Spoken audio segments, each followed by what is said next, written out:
music. Today's episode of Pearl River Flows, the Babble, is brought to you by Galgeran.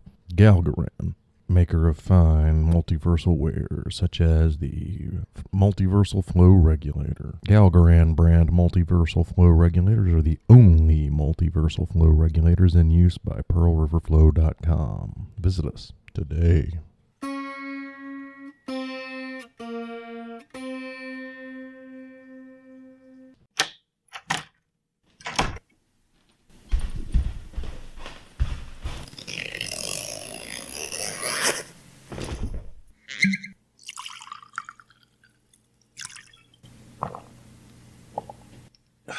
Welcome to Pearl River Flows, the Babble. I'm your host, Patrick Jerome.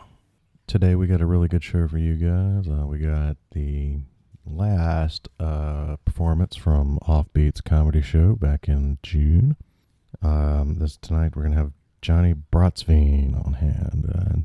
That's a really good performance. We've been looking forward to this.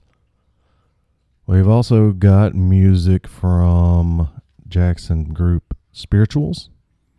Really good little apocalyptic track there. You guys, I think, will enjoy, because who doesn't love the apocalypse? And, of course, some messages from our sponsors.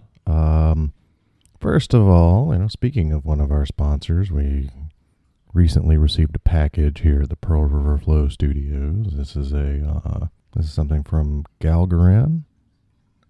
We've dealt with Galgeran in the past, and we're really glad to be dealing with them again. We've gotten a box today, not a cube. It's not a cube.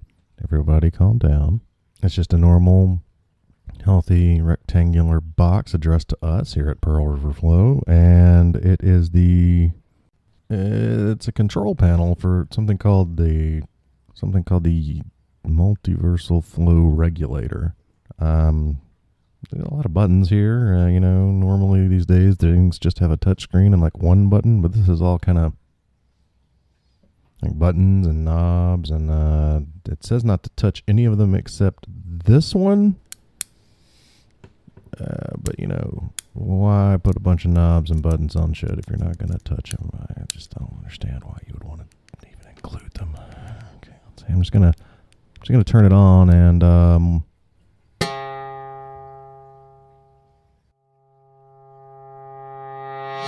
I guess nothing.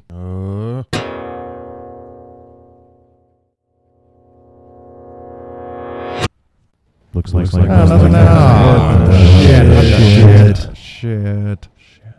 Okay, it's worth it. Everybody down. For fuck's sake, one at a time, okay. Look, let me go first. Okay, look. The important thing here is that you cannot panic, and you cannot let the cubes into your world no matter what happens, okay? Don't let them in. Don't let them in. Don't you realize it's too late for us? Do you realize what you've done? Oh, dear God, they got it. And that was the sound it makes. Okay, look, you got to find your multiversal flow regulator. If the cubes are going to get into your dimension, you can't let them get to it. First, you got to hit the switch. Oh, shit. This episode of Pearl River Flows, the Babble, is brought to you by Galgeran Entertainment. Galgeran Entertainment is going to be bringing you Lizard Scissored live from the Jackson volcano. Galgeran Entertainment brings you the finest acts from across the multiverse, wherever you are, whenever you are, however you make it. Trust Galgeran Entertainment.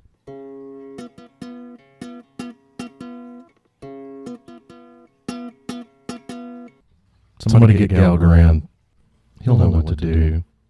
So I guess it's my turn to go, and oh no!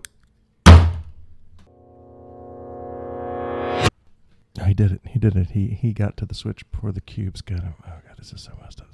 I can't believe somebody pushed the button. Okay, anyway. I'm gonna calm down. I'm gonna do the show. Okay. All right, well, we're gonna tell you guys today about St. Patrick Jerome's Day. Yeah, that's what we're going to do. And the Craymen. Yeah. Okay, so look, in Ireland, St. Patrick is known for something, I'm sure.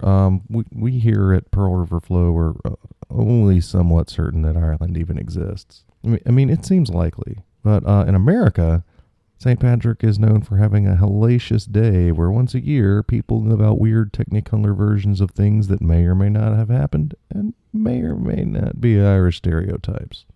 Again, there is a high amount of uncertainty surrounding the day and the history and the lore.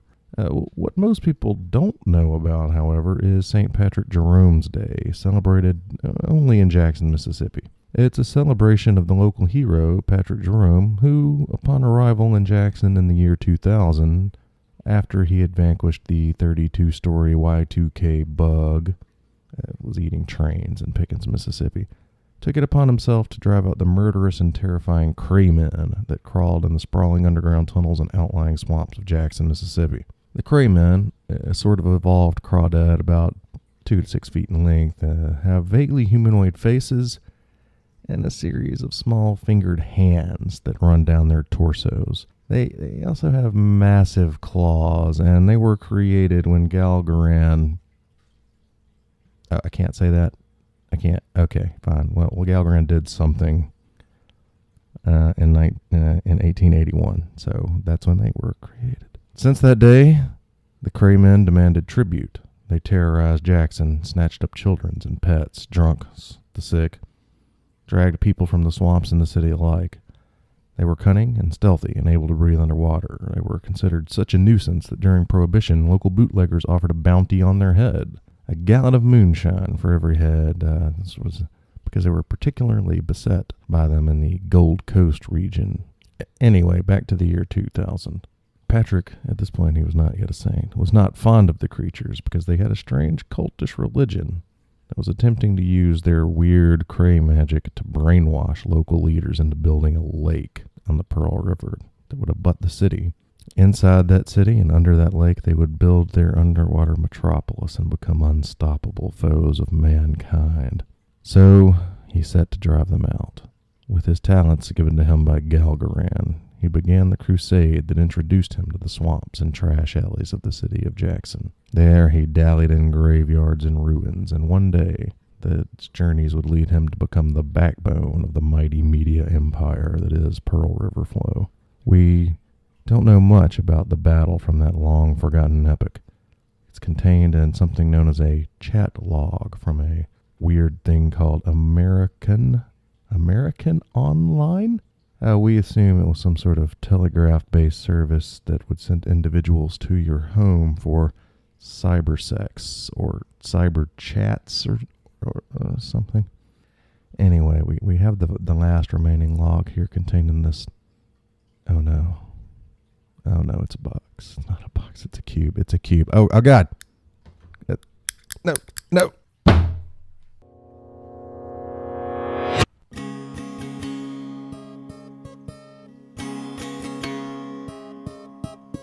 Today's episode of Pearl River Flows The Babble is brought to you by Galgeran Technologies.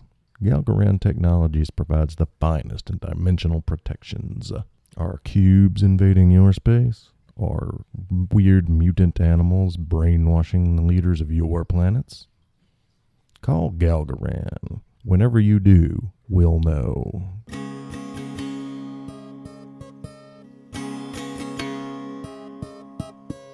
Guys, I think this Galgeran fellow may be trying to tell us something about what we need to do. Yeah, he's buying the ads ahead of time, and the ads are telling us what to do. We've got to... Oh, no. We've got to do it. All right. Look, hey, Jerome's. I found something I think that might help. It's a recording that we received from one of the cube dimensions. They're dead places now, but one of the purposes of Pearl River Flow is to get these right messages out of these doomed dimensions.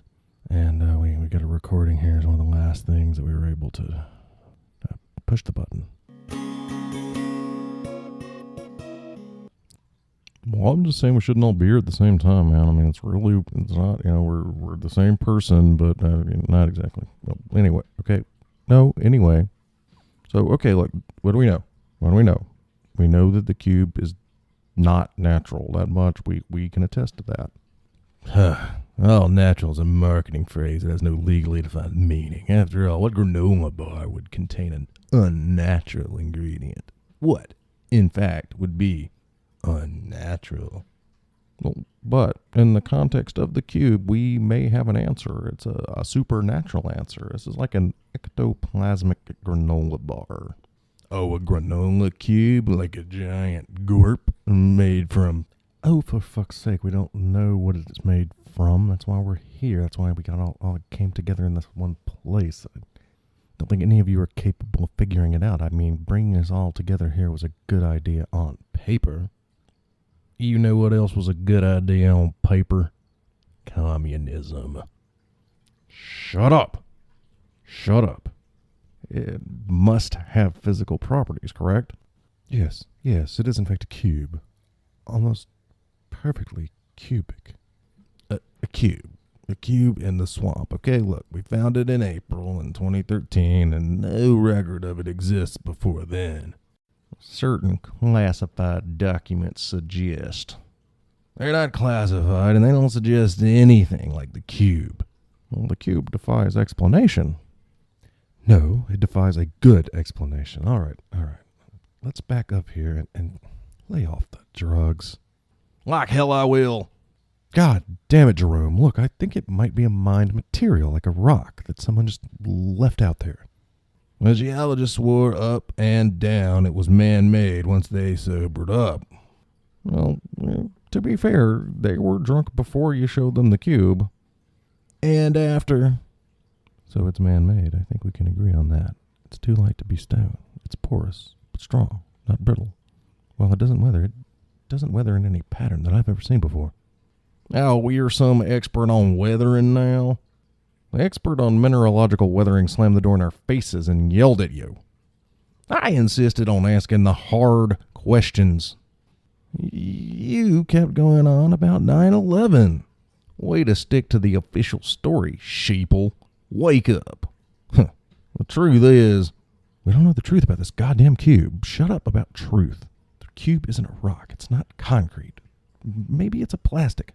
Okay, look, now there's a nice violet that grows up in the corner. Maybe that tells us something, like it's not toxic, at least to violets. Okay, yeah, and there's some moss too, so moss and violets. Plastic. Plastic is such a widely used term. I think it might be the remnant of some manufacturing technology. Alien technology. Aliens? Man, I don't want that job at CNN. No human manufacturing could create something so light and yet so sturdy. The cube exists, gentlemen. The cube exists. It is a fact. Given what I know about quantum physics, the cube exists in all coherent universes. You don't know shit about quantum physics. Exactly. It's like old Deepak Chopra said. The less you know about quantum physics, the more you can use it to explain shit. So you're saying that the cube goes all the way through the core of the Earth? We need to mount an expedition to Jackson's antipode. I literally just informed you about antipodes an hour ago. Look, dudes, gentlemen, the cube should extend out into the seafloor somewhere between Madagascar and Australia. This should be easy enough to find. No, it shouldn't. What is the cube? What is it made of? It's a thing, but oh god, we don't know anything about it. It was too hard to sample. It was too hard for our human tools. Aliens! You didn't chip it because you said you didn't want to get coal miners' lung. It could have happened. It's a fact. You either have black lung or you don't, so there was a 50-50 chance that I could have gotten it by chipping that weird alien rock, landmark, artifact. All right, now look, y'all, I got a buddy over at DARPA. He's been telling me not to ask any questions about the cube, not to investigate it, not to even goddamn observe it. Now, if that's not quantum physics, I don't know what is. You don't know. That's the fucking problem. Did you hear that at the door? What's wrong with our computer? Well, what's wrong with the lights? Oh, God. The cube. It's here. Oh, shit, it's alien technology.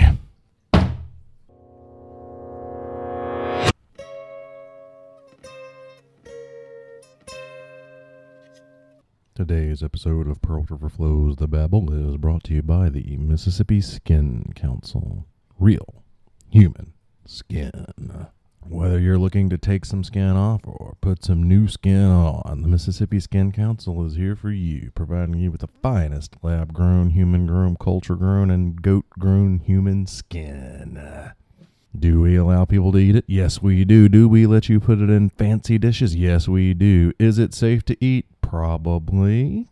Can you wear it to protect your vital human organs? Yes. Can you put it over you to cover up the fact that you're a hideous alien being from another world? Absolutely. Come on down to the Mississippi Skin Council and get some real human skin.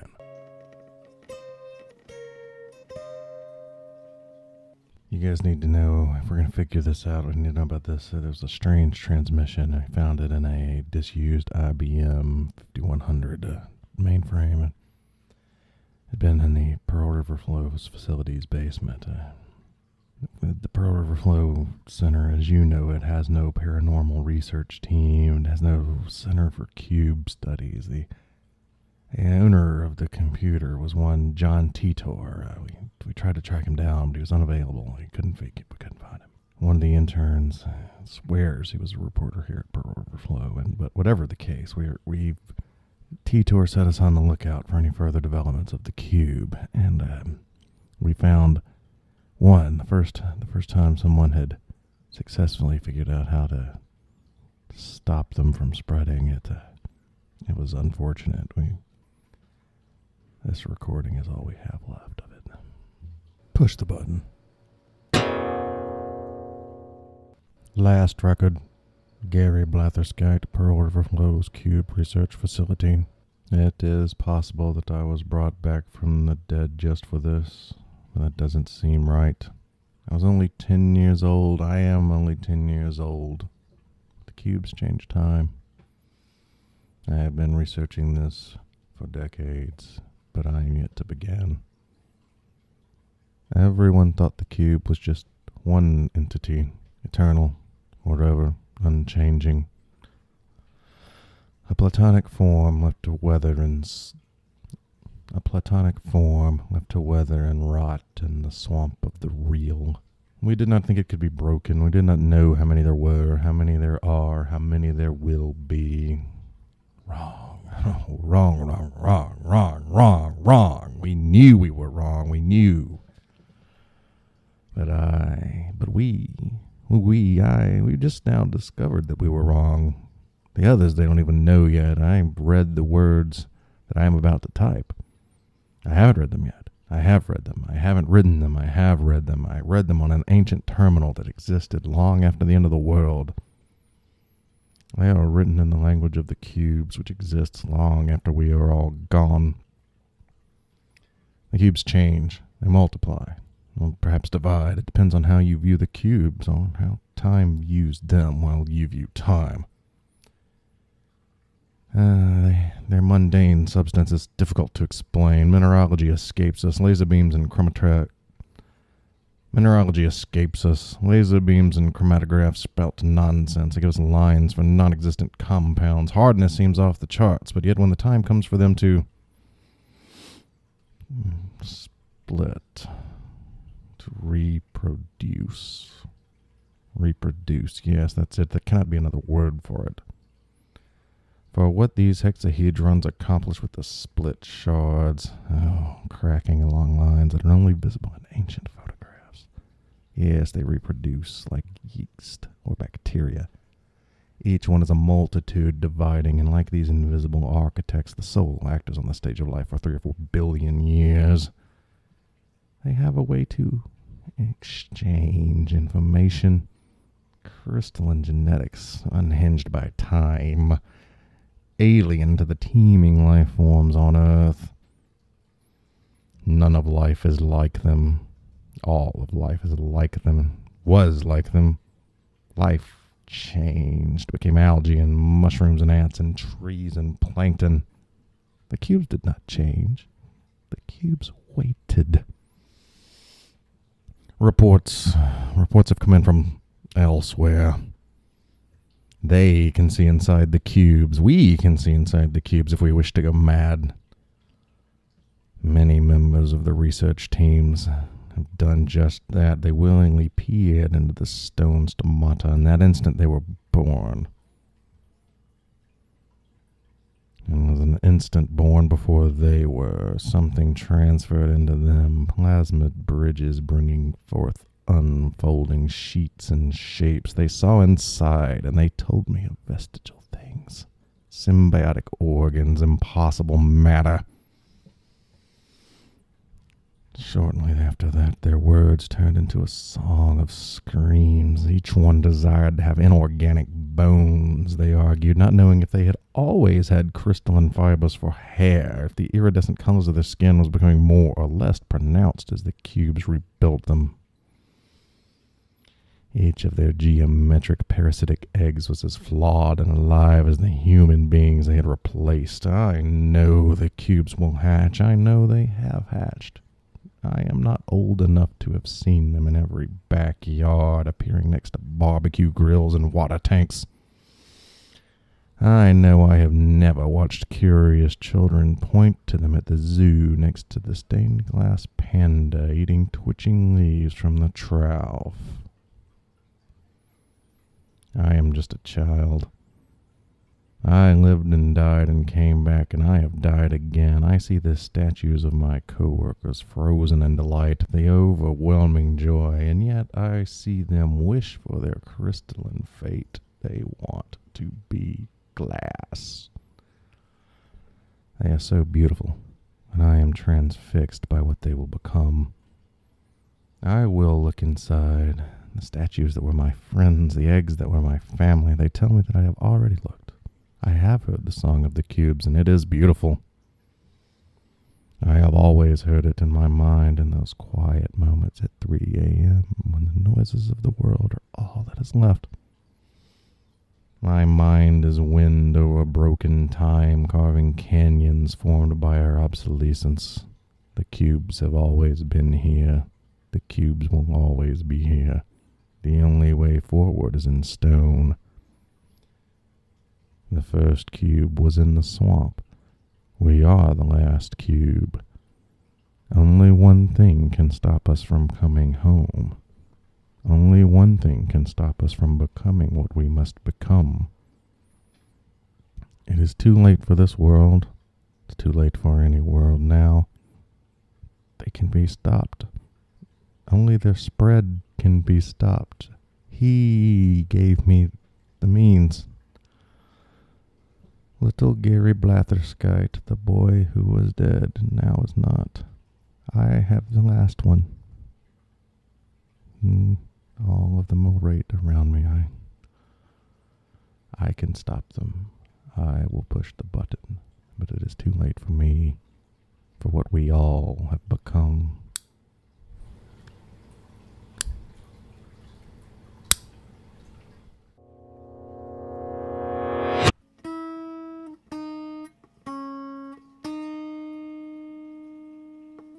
This episode of Pearl River Flows, the Babble, is brought to you by the Kemper Project. We have discovered a way to run a power plant entirely on abandoned children's toys. Now we're out of toys, and the clean, limitless energy that you enjoy is at risk. Do your patriotic duty to provide the Kemper Project with children's toys.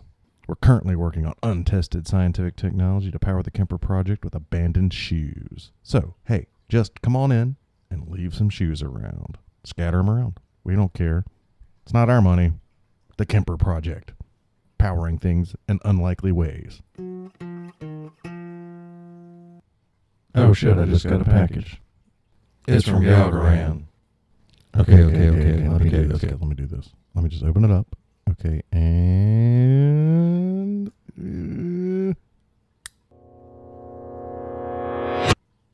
Whoa. Wow. Holy shit. Everything seems to be back to what passes for normal around here, guys. Okay, whoa. That was weird. Coming up next, we've got a wonderful performance by Johnny Bratsveen. He's a Memphis comic who came down to Offbeat and did a show. We've got him coming up last here, and after that, we got a little musical break, a little music from Jackson band Spirit-uals. I think you'll like it. We'll introduce them again after Johnny's on. It's been harrowing here today, guys. I'm glad you guys stuck with me for the rest of the show. Anyway, coming up, here's Johnny.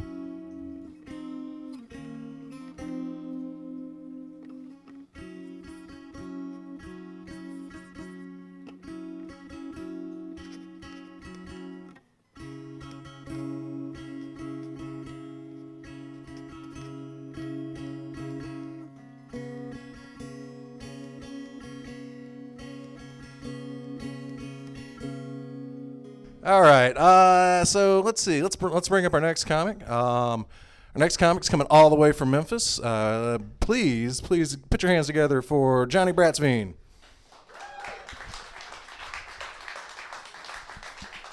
Thank you. How's everybody doing? Everybody make some noise for what you've seen so far. It's fucking awesome that this is really cool that everybody's here at Offbeat Comics. I feel at home here. This is fucking awesome. I know some of y'all are looking at me a little bit weird. I'll explain it. I'm mixed. That's what it is. I'm half black, half white. I'm not a terrorist. I've been known to be called Terrorist Drake at some points. You used to call me on my cell. Boom! Like that's who I look like, I guess. But no, I'm mixed, and a lot of people usually have questions when they hear something like that, so I'm going to answer some of the questions that I know you guys have. Yes, I can see in color. White women exclusively. And, and I can say nigga. And I will say nigga because here's the thing. Okay? I don't feel like the word nigga has the same power it did back in the day. Like nowadays I feel like it all comes down to timing. Like if I'm in class and someone's like, hey, pass me that pencil, nigga. Fine. Cool with that. Same dude goes, hey, pass me that pencil. Nigga. Now we have a problem. Why did you have to think and then come up with a nigga like...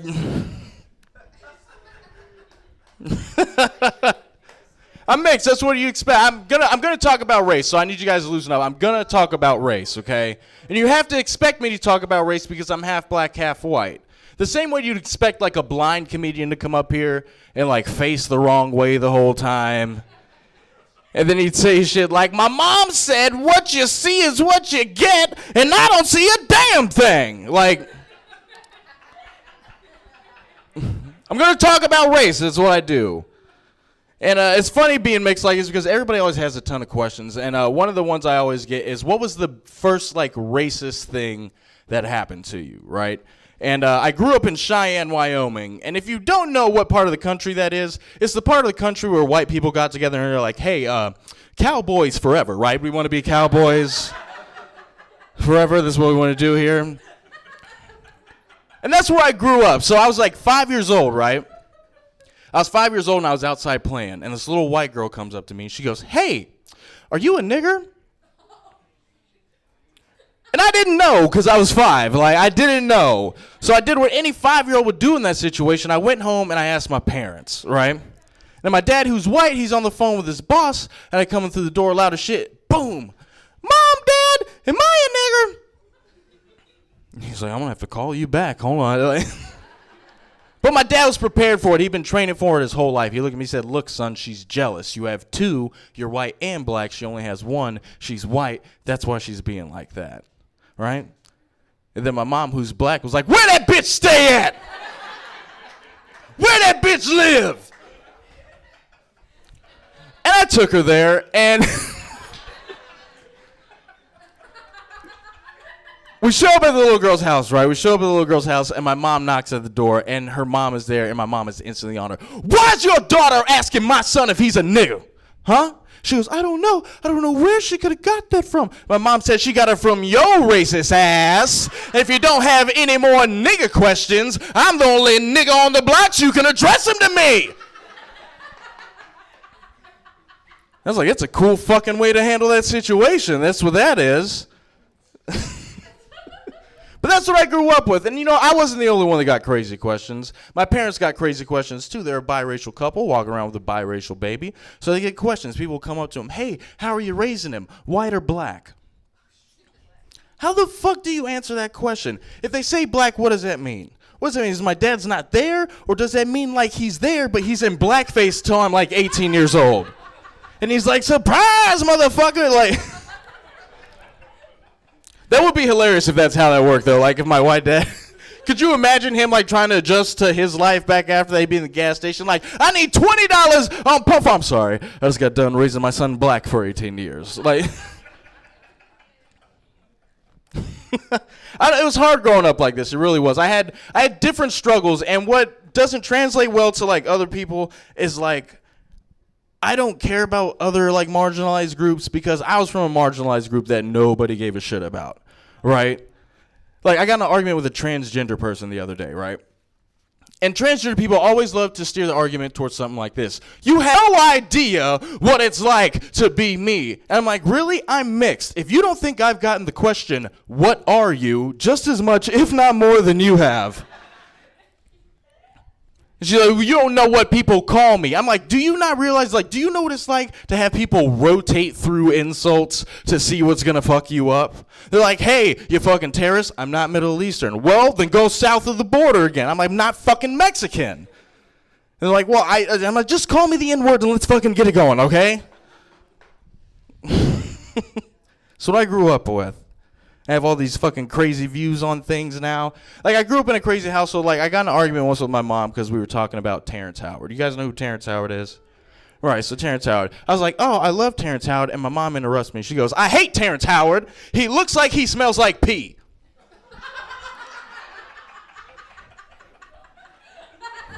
I said, what are you talking about? She goes, Jonathan, all light-skinned brothers smell like pee. I said, Mom, I'm a light-skinned brother. She said, I lived with your piss-smelling ass for 18 years, bitch.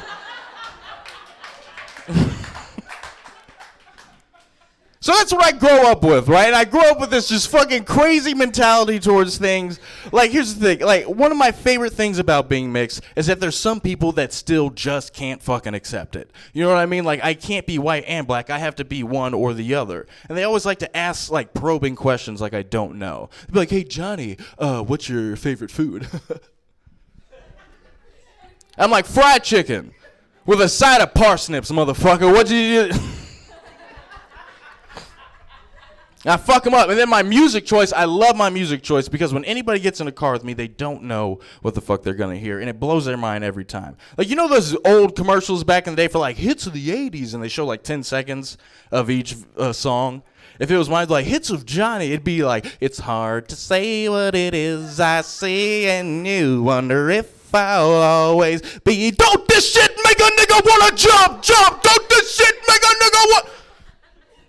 Mr. Jones and me, like...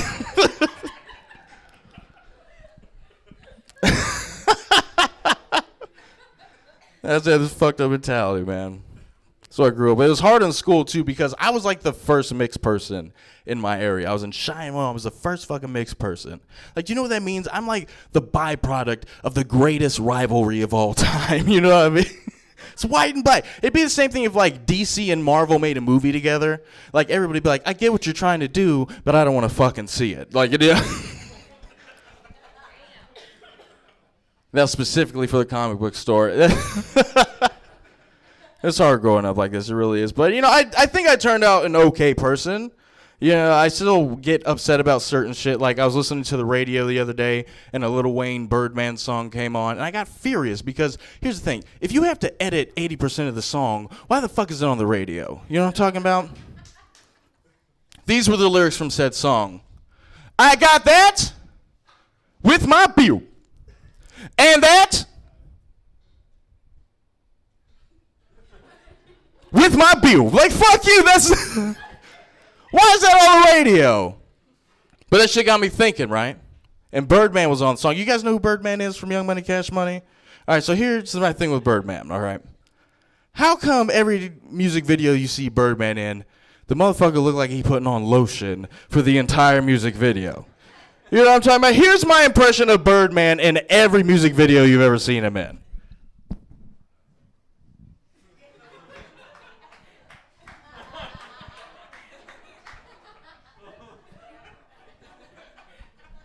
That the little bird thing, that's not a gang sign. You got to get those creases. That's what that shit is. And then that shit got me thinking, here's here's something that people, there's a big thing that people don't talk about with mixed kids, and it frustrates me because it's a big issue and nobody ever addresses it, and that's lotion, okay?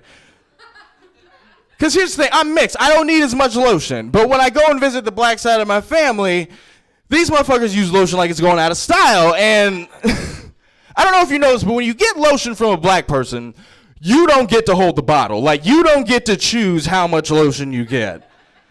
And I always end up with way too much lotion, and I'm just like, you guys know I don't need all this. Like, at a certain age, I was like, they're fucking with me at this point. But I did fuck up because the last time I went to visit, they started using this new shit, right? They started using this new shit. It's called crack butter. And I don't know if you've ever heard of crack butter. What crack butter is, it comes in a little can. It looks like Crisco, right? And you just take a little fingertip, and it oils up your whole body. It looks like you're about to get deep fried, right?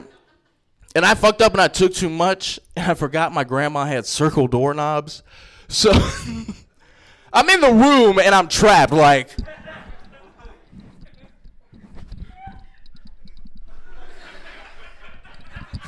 Hell, like something nobody talks about.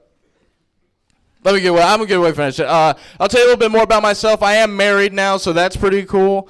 I did the whole thing before marriage, like the whole single life. Single life, is there any single people in the audience? Make some noise if you're single, you know? Because it's fucking hard for the single people. But when I was single, I had extra stipulation. I was always fucking broke. You know what I'm saying? And like, here's the thing. Like, I don't like lying to women, but when you're single and you're broke, you fucking have to. That's just what you have to do. Like, I don't know, guys, back me up. Have you ever been like running that real good game with a lady and you fucking know you're getting somewhere, right? You're hitting all the right lines, and in the back of your head, you're like, I have $7 in my bank account. I hope she doesn't want to fucking go anywhere. Like, have you ever been so broke? Like, have you ever bought so little gas that you stand at your car pumping fake gas for like 2 minutes just so people don't know your situation? It's a fucking trap. It's hard. And I dated out of my league. I was a piece of shit. I dated way out of my league. Like, I remember there's a specific date. I went on a date, and we were at this fucking bar, and they didn't serve draft beer, and I should have known, like, this is not my place. Like, right?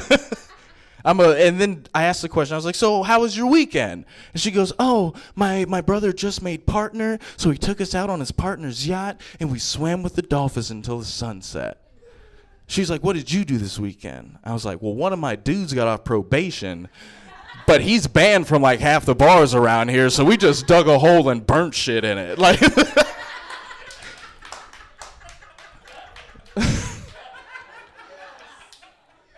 but through all that, I found a wife, and it was a beautiful experience. It really is. It was fucking beautiful to find the person that you love. And what's funny is I have a lot of friends that aren't married, and they ask me, like, well, what's the biggest change from dating to marriage? And the biggest change is the arguments.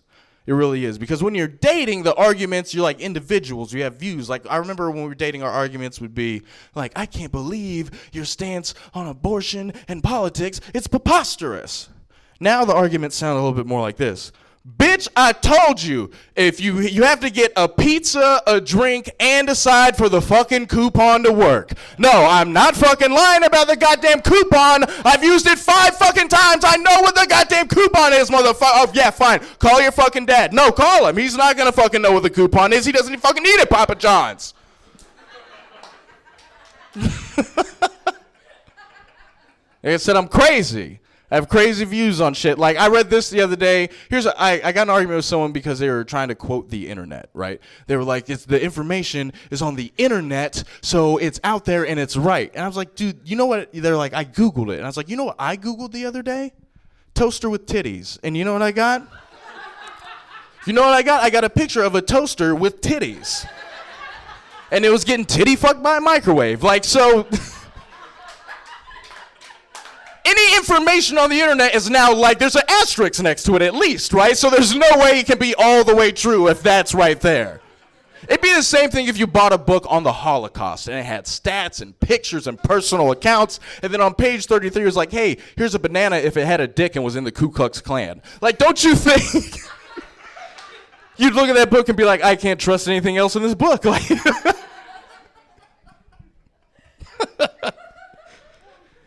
Someone told me the other day that, do you know there's a town in Orlando where people who work at Disney World, they all live in the same town? It's fucking cool. And a normal person would hear something like that, be like, that'd be a cool place to raise some kids. They get the whole Disney experience. Me, I'm like, I want to meet the fucked up couple. You know what I'm talking about? Like Rick and Melissa, the people who invite people over just to argue in front of them. Because those arguments would be insane. You know, talking about like Rick be drinking and he spills some salsa on the shirt, be like, oh, sorry, I'm a little drunk. And Melissa be like, you're always fucking drunk, Rick. I'm like, here we go. And he goes, you know why I'm always fucking drunk? Because I play Jafar, damn it. Every morning I get up, I go to work, and I make little kids fucking hate me. Sorry we all can't be like you and play Ariel all the fucking time. And she's like, oh, you don't like that I play Ariel? He's like, no, I love that you play Ariel, but you're playing the wrong one. I want you to play the one halfway through the movie that doesn't have a fucking voice because I'm tired of hearing your bullshit all the fucking time. And she's like, fuck you, Rick, fuck you. And he's like, yeah, fuck you too, you bitch. You bibbity-bobbity bitch. Like...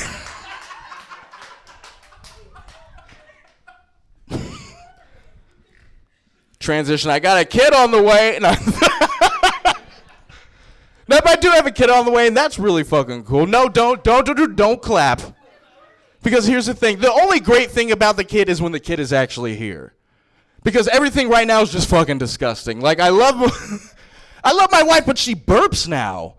Like, I get that women burp. I don't, like, you know, I get that they burp, but it used to be like, excuse me. Excuse me? Now she stares me in the face and is like, ah! Look what you did to me! Ah! And everybody's like, well, it balances out, right? Because her titties are getting bigger. And I'm like, yeah, they're getting bigger, but what they don't tell you is that they're so sensitive, they're like fucking burn victims. Like, I got yelled at the other day. She's like, Jonathan, you walked past too fast in the air, grazed my titty in the wrong way.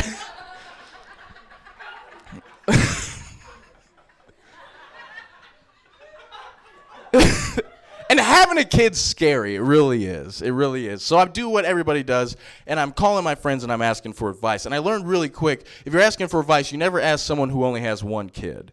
You want to ask someone who has multiple kids, because the person with one kid is going to be like, I want to give my kid the world. And a person with multiple kids is like, I want to give one of these motherfuckers away. Like... And that's who you want to talk to because they've seen the shit. You know what I'm talking about? I have one of these friends, and the thing is they never give you any advice. They just rant for like 10 minutes, and you got to pick out what's important. Like I called him, I was like, hey man, what do I do? He goes, God damn it, D-fucking batteries. He goes, no kid toys take normal size fucking batteries. He's like, they're all D and bigger. He goes, I bought one of those stupid fucking Jeep things. He goes, no, what kind of car? You know what kind of battery that takes? He goes, a normal fucking car battery. He's like, you know how fucking dangerous that is for children? And he's like, you know how hard it is to explain electrocution to someone who can't fucking pronounce spaghetti? Paschetti? No wires, motherfucker, you're gonna die. Don't.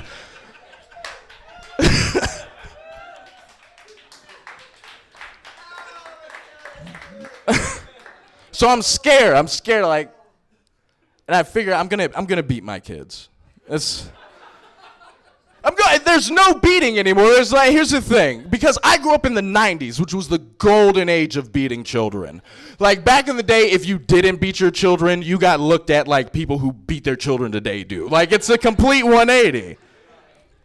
And I used to get beat, and I got in an argument with my mom one time. She's like, name one time, Jonathan. Name one time it was out of control. And I said, Mom, I had to play a whole soccer game with a wire hanger imprint in the side of my face because I didn't know how much soccer pictures were. She's like, that's one time, name another one. I said, how about the time I was cussing at school, you started beating me, I went like this, and you said, oh, you want to box? And I said, no!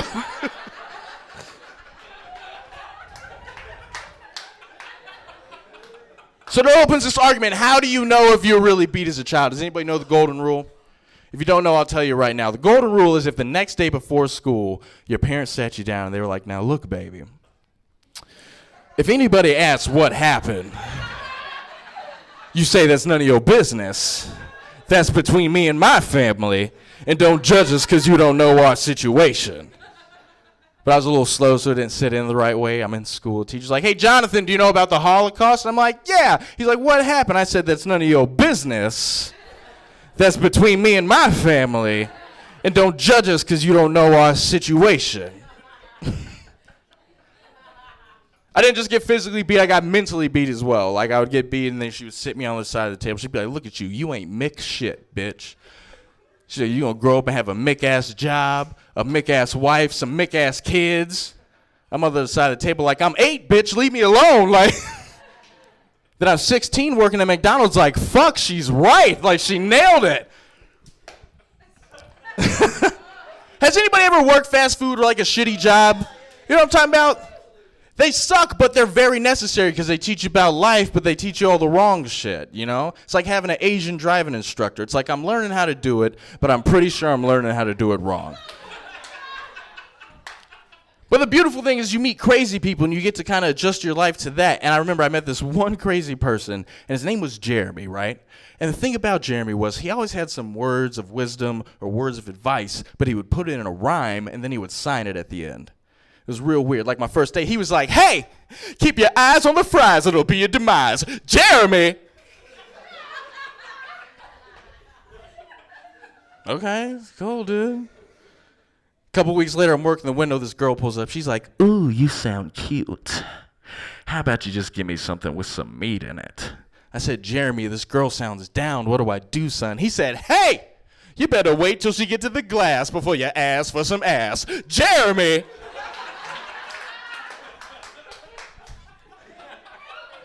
I also worked with this one dude. He's one of those dudes that got laid a lot, but it was never with like a pretty chick. So it's like a hand job. It's like, that's nice, but not really. And and he always looked at us for confirmation. He's like, hey, man, what'd you think of that girl I brought over last night? I was like, oh, you mean that fucking bridge troll that came over and poked holes in my couch with her back spikes? Yeah, she's a fucking keeper. If you're not laughing right now, you're the bridge troll. Check yourself. But